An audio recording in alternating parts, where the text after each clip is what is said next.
Hello and welcome to episode number 242. This is the Project Management Podcast at pm-podcast.com and I'm Cornelius Fichtner. You are listening to one of our premium episodes. These are recorded for and made available only to our premium subscribers, and that is you. So thank you very much for your support. In our first interview with Mario Enrique Trentin, we mainly focused on why stakeholders are important. We really didn't talk about the how of identifying or engaging stakeholders, nor did we touch on stakeholder management. Let's do that now. We will once again open Mario's book, Managing Stakeholders as Clients, and learn about Mario's approaches, tips, tricks, and best practices to identify, engage, and manage stakeholders. Well then, would the real stakeholder please rise and identify themselves? Enjoy the interview. The Project Management Podcasts feature interview. Today with Mario Enrique Trentin, author and PMO manager.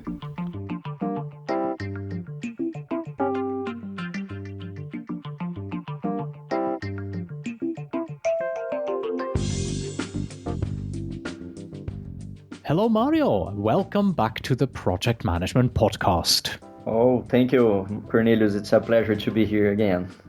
So we're still talking about your book, Managing Stakeholders as Clients. But this time we want to focus on identification, engagement, and expectation management. My first question is quite an obvious one. Why do we need to identify stakeholders? Isn't it really obvious who is part of our projects? Yeah, that's the first step. Sometimes it is kind of obvious in general terms, I think. Like, you know, the categories of stakeholders or groups of stakeholders like government, like team, and so on. But in stakeholder identification, we have to specify who these stakeholders are. For example, team. I have to know all the names of my team members. And if possible, I have to understand what are their needs or what is value for them. And I have to do this with all stakeholders. So I will have a big list sometimes, like 300 stakeholders or maybe 500 stakeholders. Identification is not an easy step. We usually think that it is an easy step because we think about these categories. But as I said in the previous interview, if you have broad categories of stakeholders and you don't have their names, you can't come up with strategies to engage them and to manage their expectations. And this will bring a lot of problems in the future. Like you have government and you can have 3 people or 5 people, 10 people that you have to deal to get something for your project. For example, maybe finance your project, maybe get permits or something like that. And you have to know who these people are. How can I know what I will have to do or what strategy I have to take if I don't know the names of these stakeholders? So this stakeholder identification should be very specific, and it is the first step and a very important step in stakeholder management. Do you personally have a favorite way or a favorite tool and technique that you use for identifying stakeholders? Well, it depends on the project. I usually use brainstorming. I think it's easy to use and you can have a good list of stakeholders. But you can also use other tools like expert opinion. Organizational analysis is a good tool also. You can check your project documentation, what you have until now, like your project charter, scope analysis, lessons learned from other projects. But I think that brainstorming is very effective. I personally ask for my team members to come up with their own list of stakeholders. And then we have this meeting to brainstorm, and we will share this list and come up with a bigger list and a better list. Then I use this list to identify some key stakeholders like functional managers, sponsor, maybe others, who I can interview and ask for more stakeholders. I usually interview my sponsor to ask him or her who they think it are stakeholders in our project. And this helps a lot. It works great. In your experience, is there a stakeholder that everybody seems to be forgetting on their projects? Is one particular stakeholder that we forget about? I think that the one particular stakeholder that we forget is public in general or the community around the project, especially in construction and maybe other projects. We have a very important role of this public in general, their public opinion, and they can even hurt your project and the image of your company also. But maybe because they are not directly involved in our projects, like contractors, for example, we tend to forget about them. I think that they can be very demanding sometimes, public in general and community, but they don't have a lot of power and influence over your project, especially in the beginning. The problem is that stakeholder networks, the way they interact, are dynamic.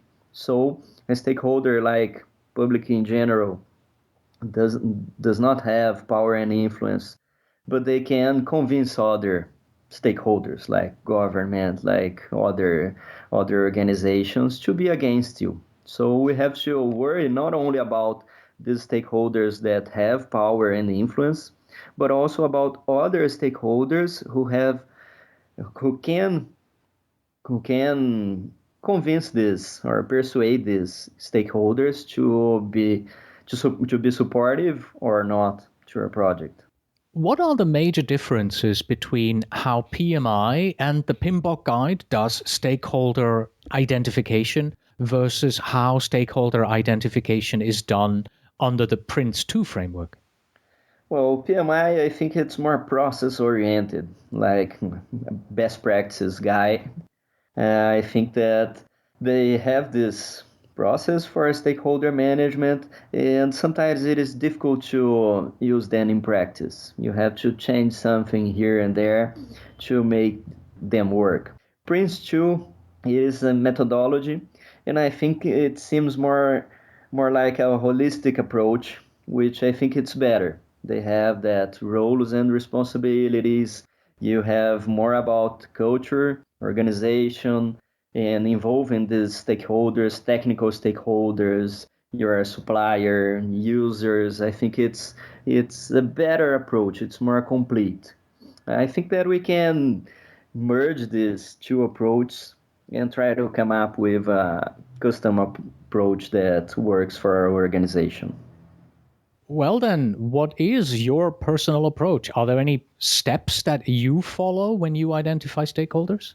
Well, first step is to come up with these lists. As I told you, I usually ask team members to come up with their lists of stakeholders. Then we have brainstormings. Then we interview some key stakeholders to have our final list. And this is the first step, identification. But we have then to understand these stakeholders and their needs and what they think it's value in this project.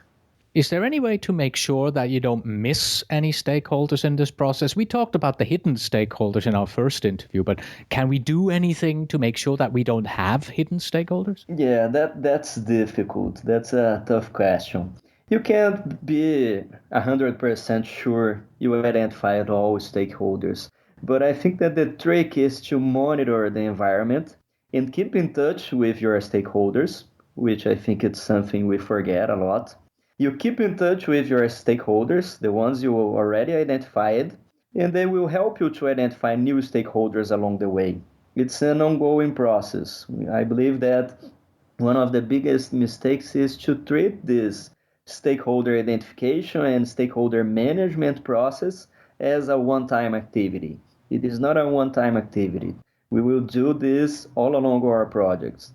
We create this initial document, stakeholder register or list, and then we have to make this dynamic. We have to update this document and always be near our stakeholders. Keep in touch with them, get their commitment, engage them, and have their support.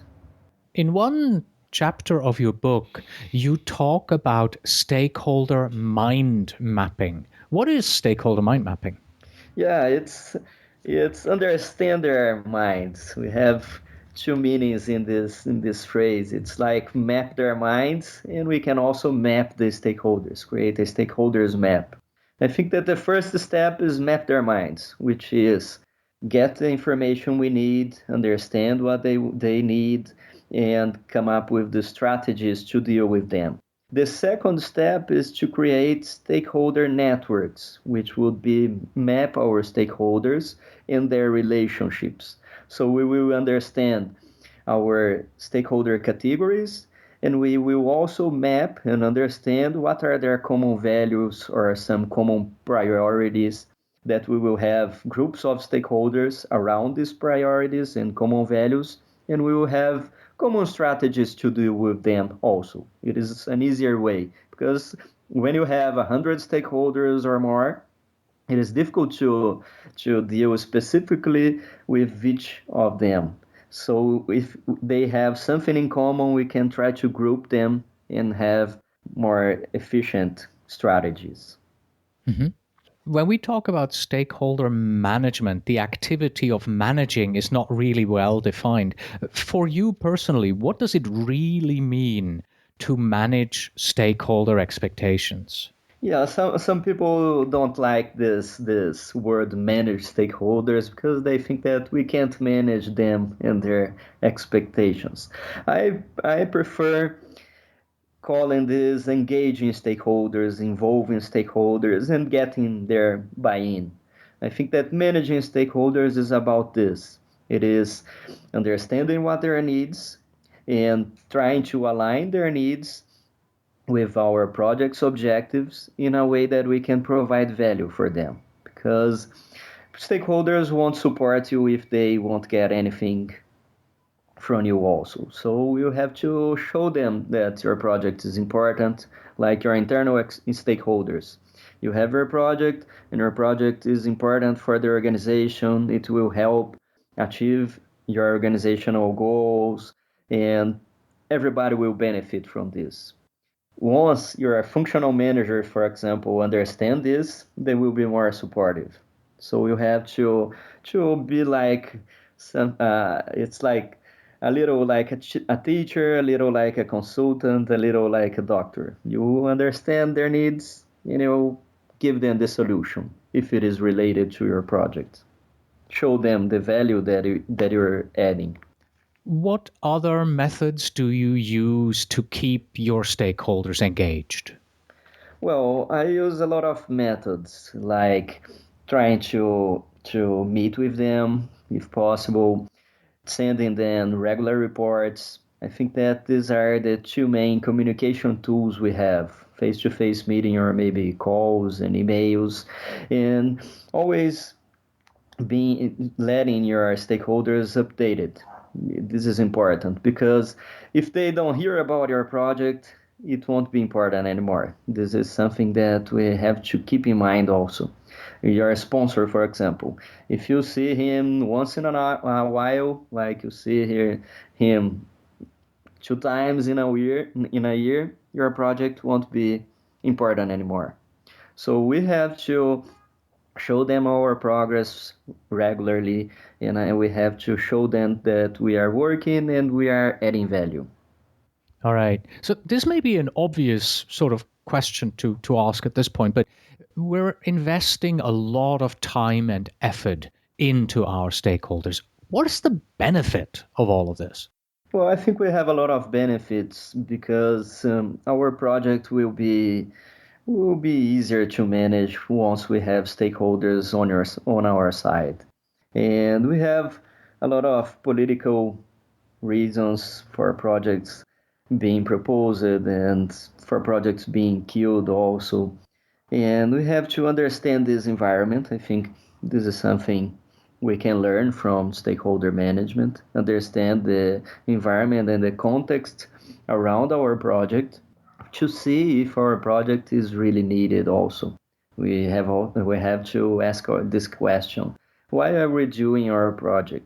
If we don't know the answer to these questions, why are we doing this or what are we doing?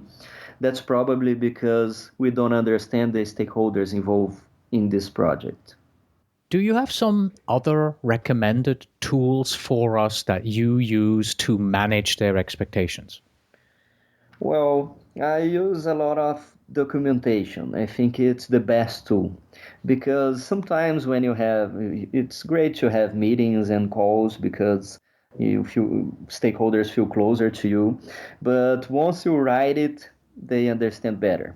And you see like scope definition and like work breakdown structures and specifications, requirements. These kind of documents are very important.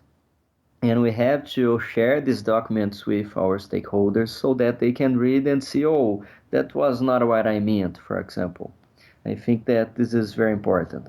We have also to try to celebrate with our stakeholders the achievements of our project. I think this is important also, especially regarding our team, because they will know they are doing their job, they are working a lot, but they are seeing the results, and we have to celebrate these results also. It helps to get attention for your project also, and this will enhance the support you already have. Lastly, what are the 3 questions that you ask every stakeholder once they are identified on your project? And how do these questions help you in keeping the stakeholders engaged? Yeah, the first question I ask them is, what is this project about? Because I want to understand if they know what we're doing. And this is a way to discuss the scope and to get requirements. And it helps us in understanding how to provide value for them. The second question I ask is, why should we do it? Why should we do this project or not? Because we have also stakeholders against our project, and it is good to talk to them also. So why should we do this project or why should we not do it? And they will give their reasons and try to come up with their problem or the way they see the problem. And I think that integrating these different perspectives is good for the project. We can understand if everybody's in the same page and if we should really do this project. And the third question is what the project can do for you, or what can we include in our project that will help you, will help your job, will help you in achieving your goals, for example. This is a great question because we can get commitment and support from stakeholders once they know that we want to help them also. We are not only going to our functional manager to get resource, for example. No, we want to help them also, if possible, with our project. And these 3 questions help us to understand how they see our project and what we can offer them, so we can come up with the strategies to deal with these stakeholders. Depending on the stakeholder you're dealing with, we could include other questions, like, for example, when we're dealing with government, we have to worry about legal aspects and regulations and laws, and this would be important for them. We could include questions like that. How could we do our project in a way that we are in law, I think. Excellent. And for all those among you out there listening to this interview who want to learn more about this, then there are over 220 pages that you can read. You will find that in the book Managing Stakeholders as Clients, which Mario Enrique Trentin has written. The subtitle of the book is Sponsorship, Partnership, Leadership and Citizenship, and it's been published by the Project Management Institute, by PMI. Mario, thank you very much for coming back on the program. Thank you. It was my pleasure. And that was our discussion on stakeholder identification, management and engagement with Mario Enrique Trentin. That's it for today. Thank you very much for listening. As always, you can find us on the web at pm-podcast.com, and if you are a project manager who wants to become PMP or PMI-ACP certified, then the easiest way to do so is with our sister podcasts, the Project Management Prepcast and the Agile Prepcast, and study for the exam by watching the in-depth exam prep video training at pmprepcast.com. Please send your emails to info@pm-podcast.com, and when you write, please tell me where in the world you are writing from. And finally, we have this. The firmness of project delivery dates is inversely proportional to the tightness of the project schedule. Until next time.